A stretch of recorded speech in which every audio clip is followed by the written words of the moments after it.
ହାତୀ ଦେଖିବାର ମଜା ନେଉଛନ୍ତି ଅଞ୍ଚଳବାସୀ।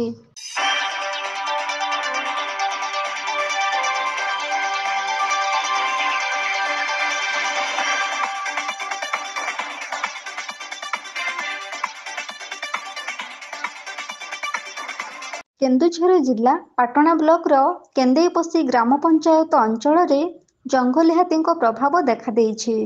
ହାତୀ ଆତଙ୍କରେ ଅଞ୍ଚଳବାସୀ ଭୟଭୀତ ରହିଥିଲେ ମଧ୍ୟ ଦିନବେଳେ ହାତୀପଲଙ୍କୁ ଦେଖିବା ପାଇଁ ଲୋକଙ୍କ ପ୍ରବଳ ଭିଡ଼ ଲାଗିଥିବା ଦେଖିବାକୁ ମିଳିଛି। ଛୋଟରୁ ବଡ଼ ପର୍ଯ୍ୟନ୍ତ ଜଙ୍ଗଲୀ ହାତୀ ରହିବା ସ୍ଥାନରେ ଏକ ଜନଗହଳିର ପରିବେଶ ଦେଖିବାକୁ ମିଳିଛି। ଆଉ ଲୋକମାନେ ହାତୀ ଦେଖିବାରେ ଖୁବ୍ ମଜା ନେଉଥିବା ଜଣାଯାଉଛି। ଲୋକମାନଙ୍କ ଗହଳି ଦେଖିଲେ ଜଣାପଡ଼ୁଛି ଏହା ଏକ କୌଣସି ମେଳା ପଡ଼ିଆର ଦୃଶ୍ୟ। ପ୍ରାୟ 2 ଦିନ ହେଲା ଏ ଅଞ୍ଚଳରେ ଜଙ୍ଗଲୀ ହାତୀଙ୍କ ଉପଦ୍ରବ ହୋଇ ଘରଦ୍ୱାର ଭାଙ୍ଗିବା ସହିତ ଧାନ ତଳି ନଷ୍ଟ କରିଦେଉଥିବା ନଜରକୁ ଆସିଛି।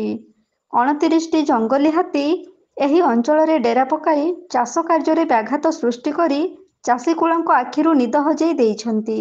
ହାତୀପଲଙ୍କୁ ଯେତେ ଘଉଡ଼ାଇବା ପାଇଁ ଚେଷ୍ଟା କରିଲେ ମଧ୍ୟ ହାତୀପଲ ନିର୍ଭୟରେ ଚଳପ୍ରଚଳ କରି ଚାଲିଛନ୍ତି।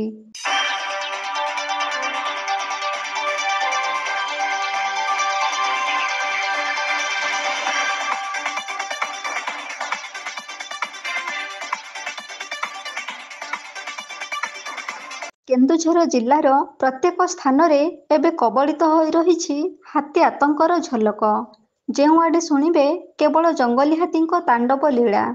ଆଜି ଗୋଟିଏ ସ୍ଥାନରେ ତାଣ୍ଡବ ରଚନା କରିଲେ କାଲି ପୁଣି ଆଉ ଏକ ସ୍ଥାନରେ ଘଟାଉଛନ୍ତି ତାଣ୍ଡବ ଲୀଳାର ପସରା। ବନ ବିଭାଗ ଦ୍ୱାରା ହାତୀ ଘଉଡ଼ାଇବା ପାଇଁ ଏକା ସ୍ୱତନ୍ତ୍ର ହାତୀ ଖେଦାଳି ଟିମ୍ ଗଠନ କରିଥିଲେ ମଧ୍ୟ ସେମାନେ ବା କେଉଁଆଡ଼େ ଘଉଡ଼ାଇବେ? ଜଙ୍ଗଲରେ ଆବଶ୍ୟକୀୟ ପରିମାଣରେ ଖାଦ୍ୟ ସହିତ ରହିବା ଜାଗା ରହିଥିଲେ ହାତୀପଲ ଗାଁ ମୁହାଁ ହୋଇ ନଥାନ୍ତେ।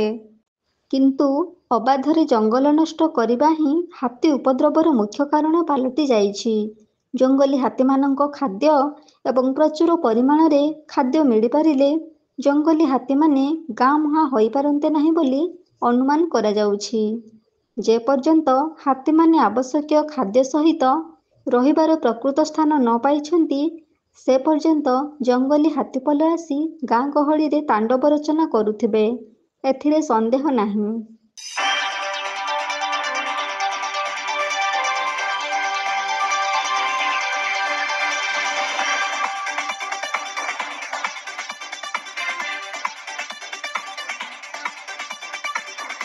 କେନ୍ଦୁଝର ପାଟଣାରୁ ବଳରାମ ସେଠୀଙ୍କ ରିପୋର୍ଟ, এবি ନ୍ୟୁଜ୍।